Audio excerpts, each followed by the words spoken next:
How is it possible that we hear nothing about Kyrie Irving being an asshole? Nothing. He's not Someone's distributing gotten copies into of Mein Kampf courtside anymore. Wearing like a Das Boot shirt. An asshole of a human being, but Jesus. Someone got to him, like either age. I'm sure he has kids by now. Being an adult, whatever has got something happened because it's night and day. Like it's so funny. People are trying to compliment him, and I wanted to criticize him, and then I thought, I'm like, wait, that's true. I haven't heard anything. I didn't even know he was still playing, so he must be quiet. He's as quiet and respectful as Mike Conley would be. Yes, right? A guy that never has any controversy in his lifetime, going all the way back to his days at Ohio State. The time. Wake up with Defo, joined by Lubie. Welcome to the Defo Show. I think even Adam Silver deemed that to be in somewhat of poor taste, right? When Kyrie Irving was distributing copies of Mein Kampf to the people that were courtside at Nets games. That was kind of ugly. Right there in Brooklyn, too, where I grew up. A very Jewish neighborhood that I grew up in, although it was a mixed bag, I guess. Williamsburg was more of a Jewish neighborhood. That was a little piece away from where I was, Yeah, that's like the Hasidim. Oh, that was real serious stuff there. But I went to a day camp from the Williamsburg YMCA, believe it or not. Oh, and which is odd to think that there was a YMCA anywhere in Williamsburg. Yeah, I mean, I don't even know that there was a non-Jewish person there. Probably not. All of the Jewish kids that were in my neighborhood actually went to this thing, and they shipped us by ferry over to Staten Island, and it was like being in the country, Lubie. I mean, for somebody that was growing up in a so-called inner city type of area, like being in the country, my man. Butterflies, birds chirping, all kinds of stuff, swimming pools. We really, really loved it. So it was a great diversion. I really regretted the one year I didn't go. Because there were no kids around, right? So you're sitting there, kind of just playing with yourself the entire time. All right, welcome to the show. Good to have you guys with us. Got off to a little bit of a late start here today because we're stunned. We feel like absolute. Well, you don't feel this way, Libby. I feel wrong.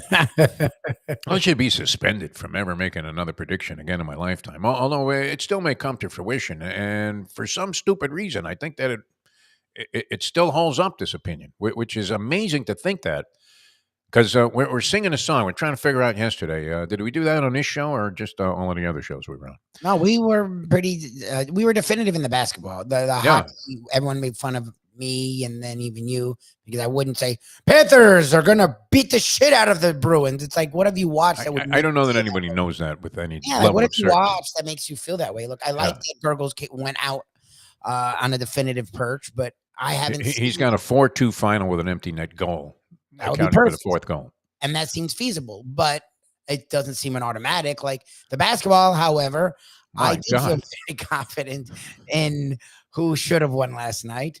They did not. I mean, it's one thing to lose the game. It's understandable. You're going on the road. The other team is thinking this is their last shot. They just look pathetic in 3 straight games. They take the first 2, the Minnesota Timberwolves. And at that point, I'm thinking, wow, you know what? We are seeing a changing of the guard here, Mike Lubitz. It appeared that the Nuggets were as flat as the proverbial Parisian runway model. Is that the standard reference? It is for us. It's yours. I don't know if anyone. Well, how do you describe flatness? I mean, flat as as a lake, flat as a board. The lake is probably the best one because models nowadays aren't all flat. To be brutally honest, Parisian runway model. You wouldn't consider it to be the ultimate definition of flatness. Back in like the 80s, 90s, I feel like. It's very sexist too, right? It's 100% sexist, but also curviness, I feel like, is a lot more accepted in the modeling world. Oh, it is? Yeah, you think? Yeah. Oh, yeah. I don't know. Yeah, I mean, who wears that shit that you see at these runway shows? No one. Have you ever seen anybody outside on the streets wearing something like bizarre Lady Gaga type of outfit? And everybody's like oohing and on. Oh, my God. That's, Saint Laurent. I mean, what the hell is it? I mean, these outfits are bizarre. I never see it. They're so impractical. They're not for wearing. They're for show. They're like showpieces. They take their clothes off of those designs. Those are not made. So what do you do with the thing? You wear it to the Met Gala, and then that's it? You throw it in the fucking trash? It's not you can't wear it again at another event like that because everybody will know, oh, she only has one outfit. It's like a wedding dress. That's a one-time thing, and then they put it up in some museum or they put it up in some showroom to show that we made this dress for this person. Like, you're not going to see that person getting a grande at Starbucks. Like, that's not an outfit made for the McDonald's Egg McMuffin line. Like, Who was the guy that had the video? Robert Palmer, wasn't that the guy? He wore a suit yes, all the time, and he had the women red. that were all dressed like kind of Yep, in some thing that looked like they came out of a bizarre Fellini yes, film. yes. But outside of that, I mean, where would you ever see the shit that's being worn on the runways? So when you see like a Paris fashion show or something, or Nowhere. even a big time one in Manhattan, and you're looking, you're going, who the hell would buy that dress? You got to be kidding me. So anyway, we're not exactly fashion plates. So what am I, Mr. Blackwell? All of a Where sudden, we're going. You were so bad at your picks that you would rather talk fashion. probably just as equipped. Yeah. I'm like, Jesus. All right. So we're singing yesterday. I can see clearly now. We make a big joke out of the fact that everybody knows the second line of the song except me. Yeah, the rain is gone. I mean, it's a famous line. The rain is gone. Yes. All right. So what's the next line? That Yeah, is- I can see clearly now. I can see clearly now. The rain is gone. I Gone. can see all obstacles in my way. Right? Isn't that the line? Oh, is that it? How do you know this fucking song? It's a great song. It's just like it's in the movies. Like it's of your era. I'm like, I don't know why you don't know this. I never liked it, man. It was right up there with you Zager and Evans in the year 2525, which can't come soon enough, my friend. Right? And that was a depressing song. I don't know how that ever became a hit, right? In the year 2525, if man is still alive. Go fuck yourself if man is still alive. Then nobody's going to buy this song. That's for sure. The next, so yeah, those two first lines are the lines everyone knows. It's the next line that gone are the dark clouds that had me blind. I've never heard that line. So the fact that that's what the is this line, guy talking about anyway? Who is he? Aaron Rodgers wrote this song? Cliff. I don't know. He was. Oh my He God. life's great now, but it sucked ass before. I don't know. The first two lines are classic. The next lines I would have no idea. It's unbelievable because, wow, I mean, we thought we saw things clearly, didn't we? Denver Nuggets, they'd mowed down the Minnesota Timberwolves 3 times in a row. They'd shut up Anthony Edwards. They made him look like a fool, an upstart braggadocio guy, one of those guys that talks a big game, then gets knocked out in the first round by some stiff. And sure enough, I mean, the Nuggets no stiff, but I could clearly see them taking on the Celtics in the finals of the NBA championship competition and probably prevailing and winning back-to-back titles under Mike Malone. Yes.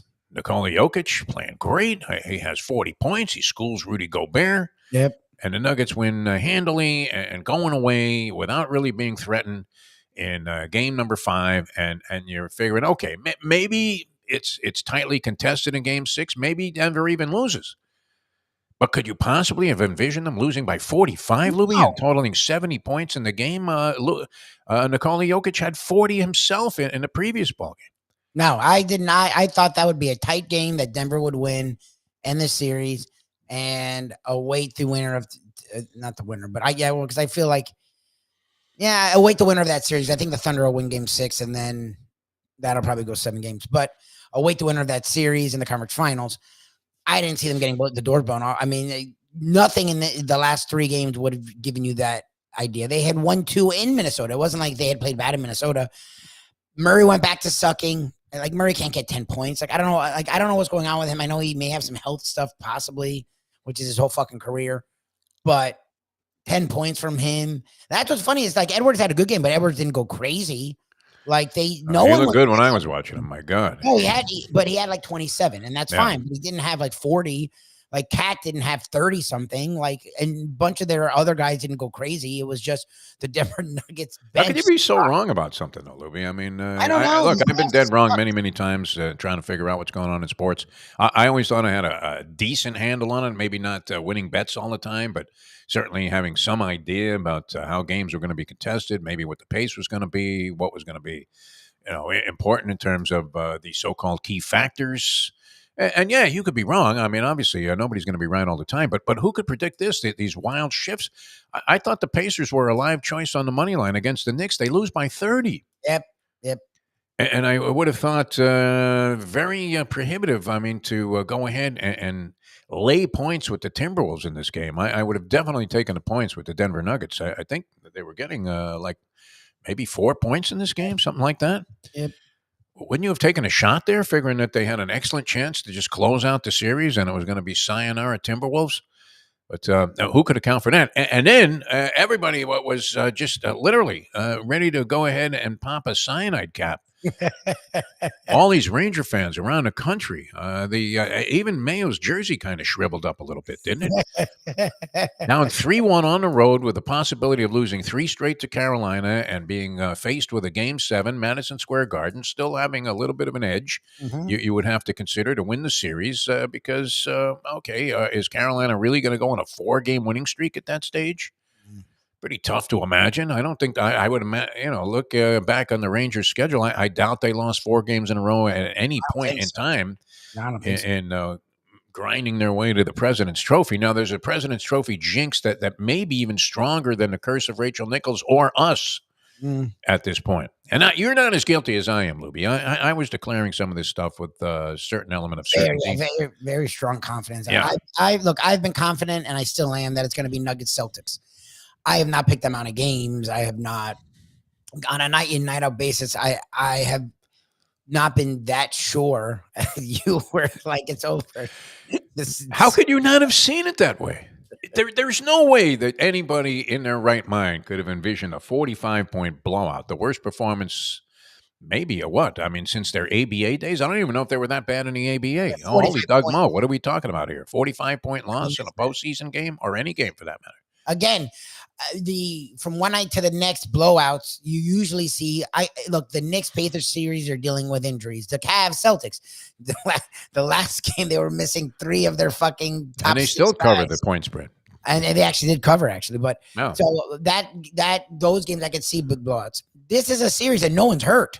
Neither team is missing a player in the Nuggets. I know Gobert missed some games. But those are the games they actually played well when Gobert missed. Gobert fine, yeah, they won the last 2 games, and both were blowouts. Every game's been a blowout in that series. That's a series that felt like a mini NBA, like a conference championship, pseudo conference championship. When you looked at what those 2 teams were all season, I don't know how to read it. I mean, Andy's not wrong. I probably would rather bet fucking ping pong at 3 a.m. than bet the NBA. It's so inconsistent right now. Like from night in to night out, it's 180-degree differences. It's insane. I don't know. Is it a good thing? I know it sucks. There's not enough, in terms of blowouts so far this postseason to dissuade people from coming back and watching the NBA as a source of entertainment. But wow. That night I'm not watching. Like I'll go the next night. Yeah, you're right. I'm not going to go, oh, it was a blowout, I'm never watching again. It's not that. But in that night I'm not watching. Like I had no interest in that after a while. And of course, the hockey game provided all kinds of sparks. And then the second hockey game, Vancouver prevails. Your Canucks, a huge, pivotal Game 5 against the Edmonton Oilers. And they have been the Vancouver Canucks. You talk about if they win it, they're winning it by the slightest of margins. The Canucks in the postseason so far have been involved in 9 straight 1-goal games. Exactly. 9 straight 1-goal games. 6-3 in those games. Last night, it felt like a blowout in the sense that it was 3-1. That team lost. That shows you how good the games have been in the hockey. Like, I don't understand what's going on in the NBA. Like, I understand the first round, fine. This round in the Western Conference, those are evenly matched teams. Yes. Like, I don't know what look, the Mavs, the T-Wolves, not T-Wolves, the Mavs Thunder has been blowouts too. Like those games, the series is tight. The games haven't been. Like, I don't know what the fuck's going on. Like, we're now getting teams that are even and it's blowouts. It's fucking weird to me. Imagine you laid 44. Shut up. No one laid 44. Imagine you laid 30. You can customize your point spreads now. I mean, you could just make up anything, right? What is it? Betfair does that? Or I'm not sure. I would imagine it's available in a lot of different places with all the competition there is to grab your money, because you're betting bizarre parlays and making up your own lines and going against virtually everybody. But I could see clearly yesterday. And today I have nothing but acid in my eyeballs. Unbelievable. I can't see shit. But I somehow still believe, Lubie, that Denver will prevail over Minnesota in Game 7 in Denver and end up facing the Boston Celtics in the NBA championship round, because it's almost impossible to envision either the Pacers or the Knicks beating the Celtics at this point. And I don't know who's coming out of that series, but it'll appear, I mean, there has to be a strong lean towards the Knicks after this last game. Knicks, and then the Knicks, like I think it'll go 7, and the Knicks win in 7 in resounding fashion at home. And then I think the Celtics beat them in 5. Pacers favored by 5.5. Do you have the balls to bet a team lay 5.5 points Yeah, Pacers favored by But not 5.5. yet. See, I'm saying 6.5. Like I actually Maybe it is because this is yesterday's news tomorrow, my friend. Yeah. Well, because the Pacers don't win tonight. That series has been fucking weird, and they don't have an OG and an Anunoby. And Brunson has been a totally different player in Indiana. Again, the refs weren't totally giving him this last game, but it still is a different vibe in New York as it is in Indiana. And then the young teams play better at home. So I would definitely go Indiana tonight, but I'd go Knicks in the series. But then I think the Celtics would beat them at 5. I think Denver's going to find themselves in the Denver's in this weird place now where like, remember the Warriors got to this place where as good as they were, they still never just blew the doors off of teams. They would like lose a game or two here and there and have like 25 turnovers. And you're like, everyone's a good ball handler. Why are you having so many turnovers? Because they would get really laissez-faire. Like the Nuggets have won enough now, I guess, that they're just so comfortable that they just take nights off because you couldn't lose by that score. You don't want to get cute, though, Louis. This comes under the heading of don't get cute. I'm not telling them to do it, but if I'm a team that just won by 45, I mean, you can't help but be emboldened in thinking, especially a young, cocky team like, I mean, you got Karl Anthony Towns has attitude. Anthony Edwards has huge attitude. You have to feel, and they have the well-grounded Mike Conley there at the helm. I mean, this guy's a good guy to kind of control and reel everything in, keep everybody on balance. Too. I mean, outside of the stupid COVID shit, Gobert's actually been very even-tempered his whole career. You never heard him fucking say anything. I think that was badly misunderstood, that whole Rudy Gobert thing. It was at a time where nobody really knew what the fuck was going on with COVID. Giant fear, as there should have been, because of what was taking place, and you're watching bodies being piled up into freezer trucks in New York. And this guy kind of makes a joke about it. But I think that was just it's kind of like the Fuzzy Zeller comments about Tiger Woods. Remember? I mean, how much scrutiny. He was crucified for this. I mean, basically, like sponsors were pulling up after he said, well, you know what them people eat.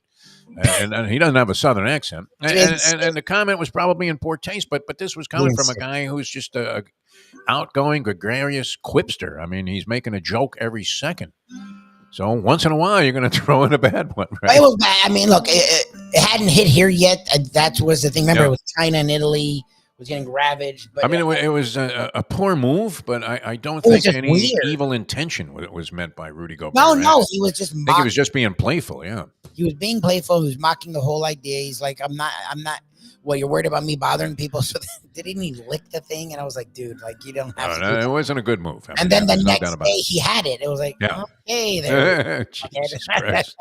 6 reporters are in bed for like 6 months. We're going to bring in a professor. He'll have a big board for us. I don't know if he can top, I mean, the Brady Roast big board was sensational last week. That was great. It always is fantastic stuff. And I don't know, is he inclined? Did he have some wagers on the NBA? Oh, no, he's been gambling on it because, again, there's nothing else, and he does at least watch. He does the thing where sometimes you'll do it where if I'm going to watch a game anyways, let me put a little money. May as well have something on it. Yeah. He doesn't do his like college football, fucking. Here's 12 dimes on the on Central Michigan. Yeah, he puts a taste. He does like what Andy's doing with ping pong, which is real. Andy's really betting on ping pong. He's laying huge odds, man. He's found something with chalk, but be careful. There's always going to be that one upset where the guy that doesn't represent Kim Jong-un actually wins, disappears from the human race after that, but nonetheless comes away with one victory. Look at this. How about that? The South Korean kid wins. All right. We're going to come back with the professor in just a moment here on the Defo Show. Well, later on, Gulfstream Park. Yes. Try to venture down there today, Lubie, see if I can make it through the parking lot without doing any further damage to this fucking thing, which is the most mysterious of all injuries, this Achilles tear. Because you don't know. You feel okay. And then everybody's saying, yeah, just when you feel good about it, that's when it snaps. Am I still hanging by a thread? What do you think, Lubie? It's had like 4 or 5 weeks to kind of heal on its own here. I don't know. Everyone said don't do anything. They say don't do anything. Wear the boot all the time. Wear the brace, and you're doing. I haven't put that on even once. Doing the opposite of every advice. So I'm not going to tell you what to do. It's your life. I don't want to tear the thing. That would be a disaster. I mean, if it tears, you have to have surgery, right? Like you can't walk. Complete tear surgery, and you're out of action 6 months to a year. I mean, out of action, like you're really just almost. It's worse than having some disease because you're literally like laid up in bed there with this boot that came out of the Face Off movie with Nick Cage, right? When he went to that hideous draconian prison and they had this thing on them where it completely controls you. We'll see. I've never been good at following medical advice, so of course I'm in open defiance of what these guys are telling me, but still feels pretty good. All right, we'll come back, hopefully with the professor here, and we will join you again, Mike Mayo's Lunchbox, 1 o'clock from Gulfstream Park, Preakness Day, which the race doesn't come off with the same kind of. I mean, it never is as exciting as the Even Kentucky Ken Derby. was like, "Yeah, it looks like a fucking dud." I'm like, "Yeah, it's weird. None of the horses are running. They don't." There will be better races on the card to bet Probably than the Preakness. probably. A bunch of Yeah, rank. because they usually load up the card. There's been shitty weather there, though, on the Northeast. Oh, Louisville, yeah. So this is Baltimore. It's taking place, but New York had like 30-mile-an-hour winds and rain yesterday. It was pretty ugly. And how about Xander Schauffele, man? 9 under par, 62. Destroys Valhalla. He was out early, posted that number early, 62. Great round of golf. 9 birdies, no bogeys. And there are enough people lurking in the background, including one Scotty Scheffler, who eagles the first hole. He holes out from the fairway. What a shot. You thought, wow, the show's on here. He ended up 4 under par, so he's 5 off what is an extremely hot pace. I don't know if Schauffele can keep that up, but a lot of guys in between also. I think there were 3 guys at 6 under. Yeah, Tiger Woods 1 over par for the tournament so that's far. the stupidest fucking thing that they keep following him. Like, he doesn't matter. It's okay. All right, we got the professor, I think, connected here coming up in just a sec, and we'll be back with that in a moment. Now that. The time. It's 8:31.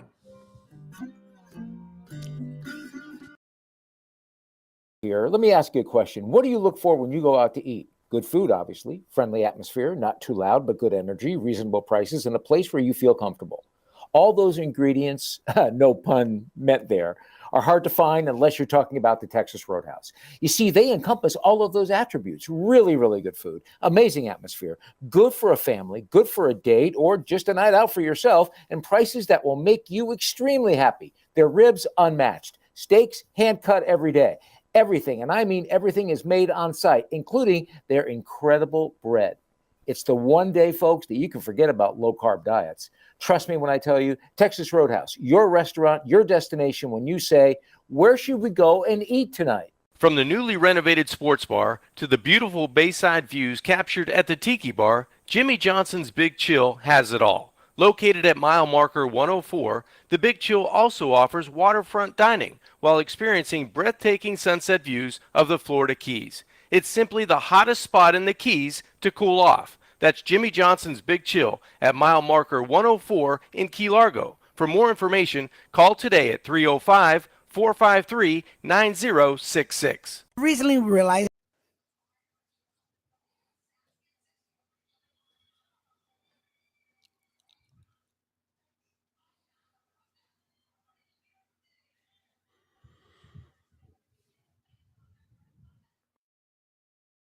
Champions, the outstanding simulcasting room at beautiful Hialeah Park. Yes, the grand old lady of thoroughbred racing has never been more vibrant, and you can wager on the races from the top tracks around the country while enjoying a cocktail at the Brass Rail Bar or any of the fine food served throughout the facility. If poker is your game, you're covered in style, and you can play all your favorite Vegas-style games, including blackjack, craps, and roulette, in Hialeah Park's sizzling hot casino. Get a player's card when you walk through the door for all kinds of generous amenities, including our favorite, free play, when you come out to the ultimate casino and entertainment destination, Hialeah Park. We all know politicians lie. Why not go with a guy who has spent the last 40 years lying every time someone asks him a question? Lance Armstrong. And we all know that RFK Jr.'s whole platform is, we hate fucking doctors. Doctors suck. They're trying to kill you. Well, then why not go with the man whose active plan is cancer makes you much, much stronger? You get cancer, you get cancer, and you become a much, much better athlete. Become a superhuman. Oh, You're sort of like dude who finished like 200th in the Tour de France. You get cancer, and then you come back and you win like 19 of them in a row. That's my medical plan. These doctors, you just need a little yellow piece of plastic around your wrist and cancer, and you will become a superhuman athlete. That is the new healthcare plan under our administration. Get cancer, wear the yellow wristband, become superhuman. A real prince of a human being, too. Oh, he's such a good dude. You can kind of deduce that from his various documentaries. Anyway, but again, still better pick than Better Joe Rogan. than Yeah. Aaron Rodgers. All right. We really do want American politicians to sell us. And like when the world is about to end, we want someone who can bullshit with us. And America has spent like the last 30 years actively wanting to believe Lance Armstrong's ridiculous lies. So, in a way, it kind of fits. Grab a bagel and a schmear, plus some Defo and Lubie. Welcome back to the Defo Show. All right, welcome back to the show. Good to have you with us, a Degenerate Friday edition of the program. We did have, and we were tipped off to some breaking news here as we were performing this thing. Oh, I read this already. I'm just trying to make sense of it. I don't understand the whole fucking thing. Trisha M. This is the dentist? Yeah. Scheffler got pulled. Yeah. He was trying to, I guess there was a slow line to get in, and he had one of the early tee times, I guess. So he was trying to cut a cop, and I guess it pissed off the cop. So the cop like attached to his car, like it's some fucking weird ass story. I mean, he arrested him. Yeah. The video I've seen that has been produced by one of the ESPN guys, it looked like the cop was sort of guarding the gates and maybe Scheffler didn't have like his sticker or whatever. And then whether Scheffler had an attitude or the cop had an attitude, he pulled him out of the car and slapped the cuffs on him. So apparently Scotty Scheffler arrested pulling into Valhalla in what is being described as a traffic misunderstanding. And it really says something about Scotty Scheffler that he's arrested for a traffic misunderstanding, which looks like it will come to absolutely nothing. And it's still by far the most interesting thing he's ever done in his entire life. Yeah, he's teeing off. Like when you're around the bar, drinking a little bit with your friends and you're all sharing stories. Like Scotty Scheffler's most interesting story is the time he got the cuffs slapped on for a traffic misunderstanding pulling into Valhalla. Like certainly out of character. Sum Scotty Scheffler up, really. All right, he's facing charges. My understanding from what little I was able to read here during the break was that there might have been a traffic incident there that involved somebody being injured, and that they were trying to keep people out of the area, and then Scheffler sort of defied the cops' orders, trying to get to his tee time, I guess. Which is there bad weather there? Or did they do this in consideration of the fact that Scotty Scheffler got arrested and they need him in the tournament? Because apparently, I don't know if he was supposed to tee off at 8:35 this morning, but they've pushed all the tee times back by like an hour and change or something. He's teeing off at 10 now. Okay, so I mean, wouldn't it normally be like if you don't make your tee time, it's tough shit, no matter what the circumstances? I mean, you could, you could have been saving somebody's life, delivering a baby on the road, and if you missed your tee time, they would kick you out of the tournament. No, I mean, I don't know what the circumstances are if you're arrested trying to pull out the gates of the club. There's a thing. I'm not sure they've dealt with this maybe John. Got to be a new one, yeah. There's an exception rule. There's for exceptional circumstances prevented you from starting on time, that they can make a thing where it's not breaching the rules. All right. Well, they pushed everybody's tee time back, I guess. Second-degree assault of a police officer, third-degree criminal mischief, reckless driving, and disregarding traffic signals from an officer that was directing traffic. Those are the charges. Okay, then you're reading a different version than I've been reading. The version I read, which was probably an hour ago at this point, was more along the lines of the cops in trouble as opposed to Scotty Scheffler's in trouble. So supposedly, I guess we'll see how it plays out. The cop was literally holding his door and he tried to drive away. Oh, yeah, wow. This is from WAVE, which I'm assuming is a TV station. I mean, honestly, Scotty Scheffler assaulting a cop would be actually by far the most interesting thing Scotty Scheffler no doubt about it, has ever done. Well, again, this is the man who at his master's dinner basically served a dinner suitable for a mall food court. We call him the dentist because he is not an interesting human being. No, he's crazy. Zero personality. As you can. So if Scotty Scheffler assaulted a cop, that would be like a whole new Scotty Scheffler. I mean, Mayo's saying that. So a pedestrian, I guess, tried to run across the road, which I never understand why people do that. Ken and I talk about that every time we drive the landlubbers. People try to do crazy shit walking on a road, which I don't get. And someone hit the person, and that's why the road was stopped. Right. So Scheffler tried to drive over the median to get around it. And they're like, no, motherfucker. And then he tried to drive away from the cop holding his car.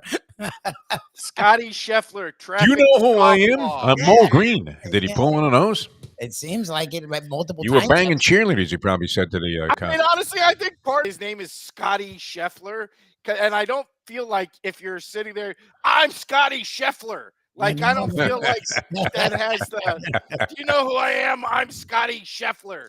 Like, if you call yourself Scotty, like, yeah, as opposed to Scott, you know, A little bit of a thing, it yeah. reduces the impact, I think. Now, you're right about the fact that this would be the most exciting thing. But yeah, that apparently seems to be what happened, that there was a fatality there, and it involved a pedestrian, and he was trying to dodge the scene so he could get to his tee time, and the cop took exception to it. Next thing you know, he's in the orange jumpsuit we're all waiting to see Donald Trump dressed in.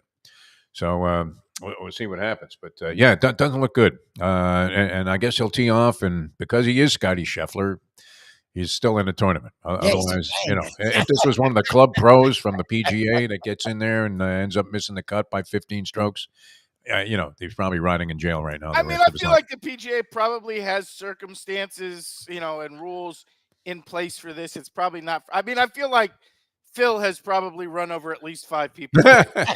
Well, we know it's possible Tiger did. You think anybody would have found out about it? Yeah. I feel like how many people did Tiger mow down on his way to the I feel course? like they've got the policies already in place. Yeah. All right. It's an interesting week in sports, but none. Can of you explain it, Professor? You've been following the NBA a little bit. I mean, how do you explain last night? What the fuck was Seriously? that? How do you explain it? Look, Denver played like crap. Nobody except Jokic did anything offensively, much like games 1 and 2. And then let's be honest, if you watch the beginning of the game, it got out in a 9-2. Minnesota called a timeout, and it was sort of WWE like, where Mr. Fuji pulls referee Earl Hebner over to the side and hands him a stack of cash, and all of a sudden the officiating gets suspiciously one-sided.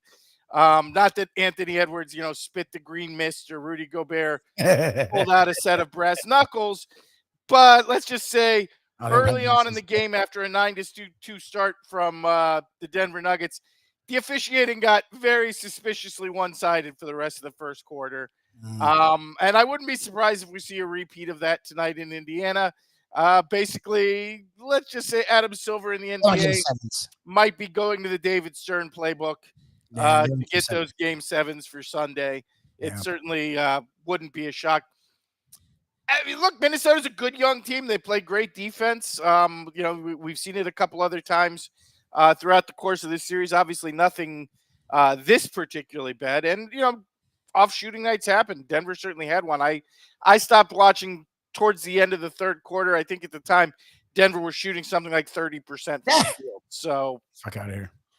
Again, I didn't see that. The numbers, Jokic was the only one who was even approaching 50%.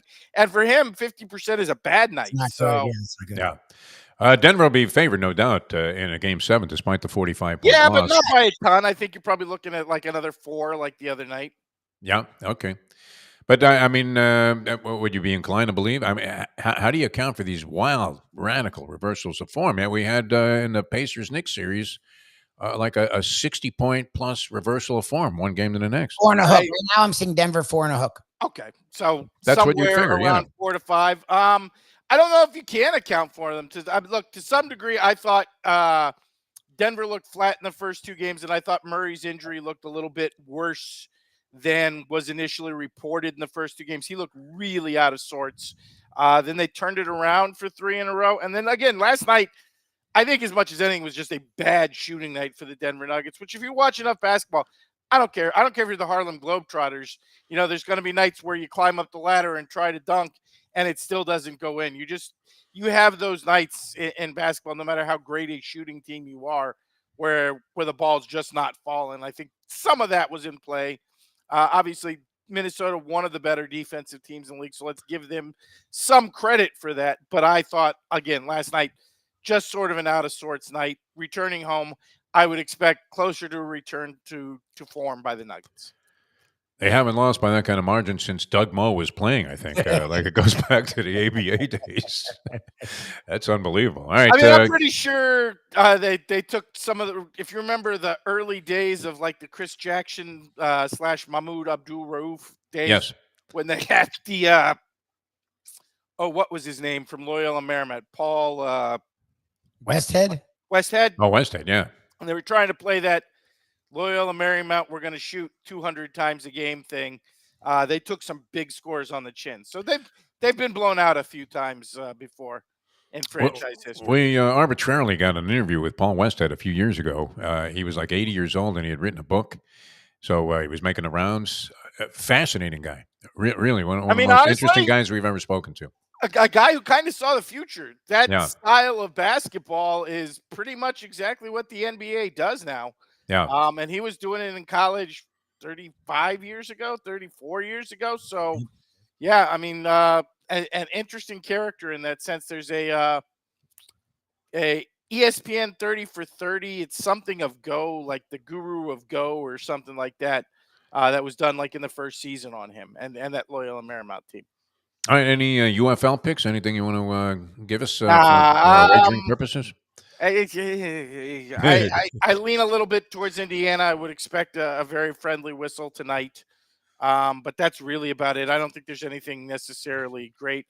I really got nothing. All right, I like everybody else have been following the non-sports stuff this week. The Harrison Butker is now the #1 selling jersey in the NFL. Incredible. Yeah. Ray Rice is second, I guess. That's just.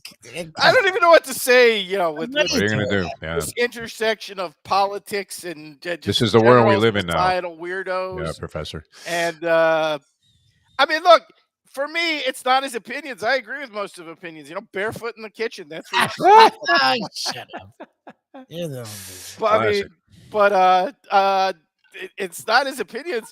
It's the fact that people are going out and buying a fucking Kickers jersey. Like, who walks around with a Harrison Butker jersey? Yeah. Forget the fact that he gave this speech because look, people are entitled to their political or religious or societal views. Whatever. I mean, honestly, I don't have a big issue with it. He gave it in a private event. It wasn't like he was doing it at halftime or went on the Bob Costas show and did it. It was, it was a speech at a Catholic university. So fair enough. Fair play on that. Again, how big a douchebag do you have to be to want to walk around in another team's Kickers jersey? Promoting the fact that, or the idea that women should only be in the kitchen. Yeah. Again, that I'm leaving that part to the side. It's the fact that you're wearing a fucking Kickers jersey. Like, how big a jerk? They should make an apron with his name on the back. I guess punter is a little worse than kicker, but I mean, come on, man. At the end of the day, you're still wearing a Kickers jersey. Like, unbelievable, yeah. Yeah, that's not something that should ever happen. It's like wearing going to a college basketball game and wearing the jersey of that little white dude who shoots free throws at the end and never plays. That guy anybody coming off the bench for the Boston Celtics. Yeah, that guy is just there to shoot free throws in an intentional foul situation. Kickers, much like Harrison Butker and myself feel about women, should be seen and not heard. Due to time constraints. If there were a version of staying barefoot in the kitchen in football, it would be being the kicker. Yes. Like kickers should be barefoot in the kitchen. Exactly. Should be cooking the team meal, right? For the rest of the guys that are busting their balls in practice. All right. Due to time constraints, so we're going to move ahead we got to get to the big board here. We got to get to this, Professor. So are you ready, Lubie? Are you ready to fire this thing up? Yeah, I mean, we talked about a lot about the Tom Brady roast last week, and Lubie might have expected as a Harrison Butker appearance this week, but we're not going. We may save that for next week because there was one man we did not talk about last week that was part of the Tom Brady roast, and I feel like he deserves his own big board's worth of attention because, frankly, America, for some societal political reasons, is way too attached to that man. So this week we are doing the big board of Dana White, professional douchebag, a man who profits greatly off just making America as bad as it can possibly be. And let's start with number 5, because I don't know how this is forgotten. This was only a year ago. Only a year ago, Dana White out on New Year's Eve slaps the shit out of his wife in front of cameras. And what happens? Every UFC fan is like, well, she slapped him first, so he deserved. So she deserved it. And let's be honest, when you're confronting UFC fans with domestic violence, you're largely dealing with people who don't have an issue with domestic violence. Yeah, Who might not actually go home and smack their wife around, but certainly don't disapprove of going smacking the wife around when she gets a little lippy. In fact, if Harrison Butker enters the UFC, he will probably be immediately one of the most popular fighters. Sure, White has at least made some inquiries as to his availability. But again, every time we hear Dana White come out and like defend free speech and like the UFC is going to be a place where people could, it's always some douchebag position. It's always about what group I hate this week. Yes. And it's never, something, well, maybe we should think a little bit more carefully about our form of government, or we should have an open debate on gun control. You're never going to see there's like 9 like MAGA UFC fighters who say something horrible at press conferences and are immediately followed by Dana White coming up and saying, well, we support free speech here. Yeah, why? Because you want your same fighters who come out and support you slapping the wife around in public on New Year's Eve. Exactly. And when we initially talked about this, we used this as a lesson of never go out on New Year's Eve. Nothing good ever happens. But I think really what we need to focus on in terms of this component is that if you're hanging out with UFC fans, domestic violence is not as much of a deal breaker as it is in society. Can say there's a certain amount of condoning, the activity. All right, that's number 5. Domestic violence enthusiast Dana White. And again, now I have my issues. Professional douchebag. I have my issues with the UFC. I am not a fan. Yeah. I think the sport is crass. I think the environments are crass. A lot of this is formed on an incident where Defo and I and the Duke went out to watch a game the Visser Mama was calling down at a local sports bar, which was immediately followed after a UFC fight. And we're sitting there finishing our drinks, and the UFC fight starts, and this gang of douchebags in affliction shirts like form a circle so they can fight each other while watching goddamn UFC. Like, how the hell did I step into Fight Club? Yeah. But again, Dana White, a man who basically profits on making his America as terrible as possible. And since UFC wasn't far enough, his new venture, Power Slap. No, is that a real thing? This is Dana White's new thing that he is promoting, which is just 2 people sitting there and smacking the shit out of each other. And because it's not quite crass enough to have men do it, there's a women's division too. Again, look at this. That looks great. Great picture. This is concussions and CTE in a jar. Yeah. Every time you watch this, it's just people smacking the hell out of each other. No protection, no defense. You have to keep your hands behind your back. Their faces are always horribly swollen. And of course, promoted by one Dana White. Power Slap. As it says in the slide, a man who has made it $1 billion. Yes, does he need this? To the lowest common denominator. He's a man who looked at carnivals and was like, you know what? It's not quite trashy enough. What if we had sports where carnies just engage in human cockfight? It's like the after hours of a carnival. What they do behind the tent. Let's liquor behind the carnival doors. Yes. Let's just liquor up some carnies and hold human cockfights and see what happens. And it turns out there's a slice of America who are just super into it. Like, yeah, slap that chick. So again, sounds like something Mayo should be getting involved in. No, Mayo's. What do you think? The issues with Dana White, I freely admit, are up. I'm not a fan of the man, but let's go particularly into this Tom Brady roast experience. Oh yeah. And this is how he opened. Oh, there you go. It pisses me off. I flew all the way out here, and you guys only give me 60 seconds. My name is Dana. Is that not trans enough for you, liberal fucks? That's a quote. What was liberal about that roast? There was nothing liberal about that. This was his opening joke. let me throw in a shot at throw in a shot at trans people. Let me explain something to some of the Tom Brady roasters. Just saying names at horribly vulnerable people within our society isn't a joke. It's not funny. You could, if you're going to call someone a fag, if you're going to call out trans people, if you're going to throw out racial slurs, you have to have some context to make it a joke. You can't just say those words and make it funny. Unless, you're Dana White and you think that for some reason just making fun of trans people is funny. That doesn't make you funny. That makes you a Nazi. It's not funny. Yes.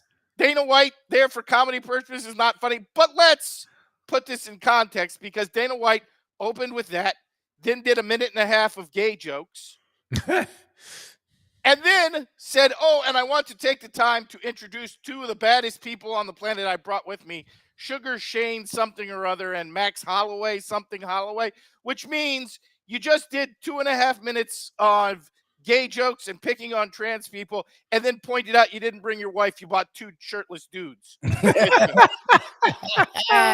Which brings us to slide number 2. Yes. Because this is Sugar Shane. There you go.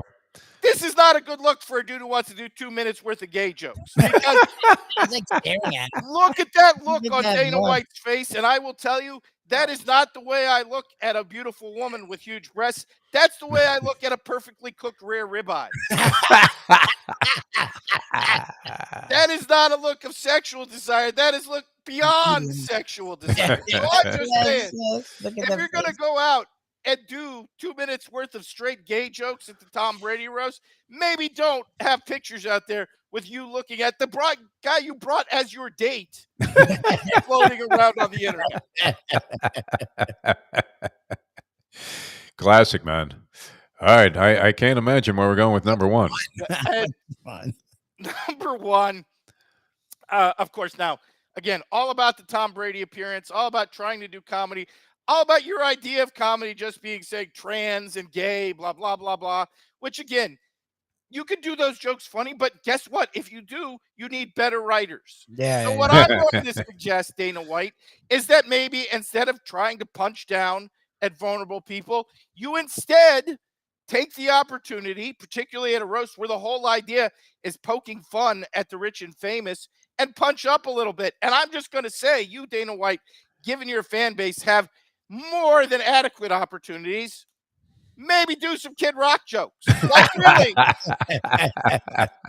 if you want to look at a human being who you can both punch up and is just ripe with material, it's Kid fucking Rock. You're talking about a man who was married to Pam Anderson for about 45 seconds. And Pam Anderson, who was married and got hepatitis from Tommy Lee, thought you were too white trash to stay with, so she dropped you and ran off with Julian Assange, who was wanted by about 45 governments at the time. Let's point out that, Kid Rock, you're not white trash, you're not black, your whole life is pretending to be someone else. This is Kid Rock's high school graduation photo. And for those who think Kid Rock represents Detroit, 8 Mile, Kid Rock grew up on a 150-acre farm that his father owned. Everything, literally everything about Kid Rock is entirely make funnable, but just a piece of advice for Dana White next time you do one of these things. If you want to try to punch up, if you want to do some Kid Rock jokes, come on, man, the cruise. Like, really, I don't even know how many are in this picture, like 500-600. This dude actually holds cruises that steal your carnival people, your carnies, basically, and take all their money. They have less money for UFC fights and power flight because they've spent it all on Kid Rock cruising. Like, really. What's the drink package cost on a Kid Rock cruise? Do we know? Oh, my God. Do they have anything? That's got to be expensive. Bud Light. I mean, really, it's probably not expensive. Schlitz malt liquor. I don't think you got a good bunch of people, drinking Louis at not a lot of bottles of Pappy being passed around. Wow, we went all the way to a 1B here, Professor. Again, I feel like Dana White's been giving it way too much power in our sports society, and really nobody pointing out This is a man who has made his entire fortune appealing to the absolute worst in humanity at every possible turn. My favorite Dana White thing is the feigning, concern as the two fighters supposedly are going to knock the shit out of each other at the stare down, right? And he always sticks his face in there as if he's really going to do something to separate them, like they're going to go off on each other. My favorite Dana White thing is he has somehow managed to get major corporate sponsorship for human cockfighting. Like, again, for a sport where the entire crowd is white trash. Yeah.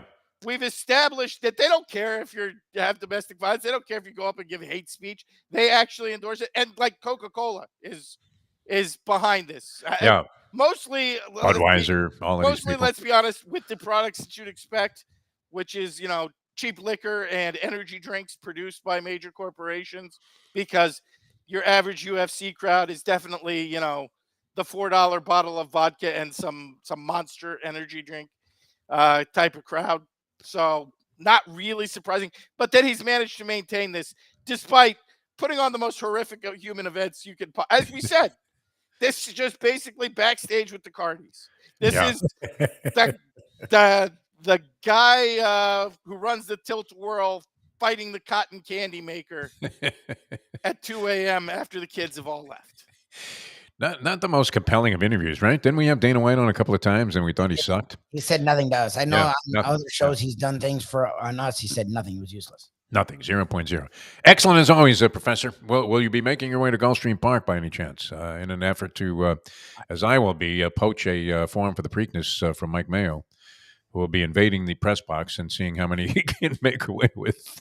But are you coming out? Going to the Preakness? That's nice. No, we're not going to the Preakness. No, it's bet on the Preakness. Bet on the Preakness. Preakness. Mayo. I thought you meant Mayo was going there. No, Mayo. I mean, we'll I would imagine you would. I wasn't planning on it. I thought Lubie told me next week, but all right. We'll figure it out. He may be down there next week if he so chooses to be down there. All right, sounds good. Well, we don't know what part of the world Lubie is heading for, but I'll be here. Mike Mayo won't. And I just want to say as I leave, excellent job, Louisville Police Department. It's about time someone did something the about pot with this menace guy. that is Scotty Scheffler. Anybody who was off in a major at 4.5 to 1, I'm glad to see the law enforcement community get involved and do something to stop that. Let's get rid of the chalk. That's one way to stop it. All right. Thanks, Professor. Always a pleasure, my friend. Brilliant as always. We appreciate you coming on the show, and we'll hope to see you soon. The Professor, ladies and gentlemen. The Professor. Yes. All right. That'll do it for us, Louie. Yes, sir. Amazing. All right. So we'll be out there at 1 o'clock, Gulfstream Park, 10 Pounds Restaurant. I think the great Tony Segreto will be on the scene. Usually likes to make it out there. And who knew that his wife was really a degenerate? I thought he was just making off with the farm because it was free. No, she's like into it. Wow, that was impressive to find that out. All right, so we'll be out there. And, of course, the Preakness is coming up. So you got the Black-Eyed Susan today, although I haven't followed the Philly division at all in the 3-year-olds. And I don't know that I could even tell you. I can't tell you the name of who won the Kentucky Oaks. So really haven't been clued in on that at any level. But it always makes for great racing, and it usually makes for like an 11 o'clock post time these kind of days. So there'll be action early on. So I'm going to head down there early, Lubie, and try to limp my way through the parking lot and see if I can make it up to the show. All right, Lubie, always a pleasure, man. You have a great weekend, and I'll see you later on this afternoon. People, thanks so much for tuning in.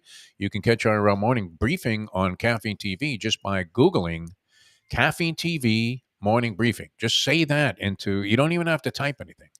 Caffeine TV Morning Briefing. You'll catch a bunch of our shows there. Seems to be doing pretty well, so we're very happy about that. And we will see you next time as we leave you now that. The time. It's 9:03. Let's go to eat a damn snack. Look what they done to my show.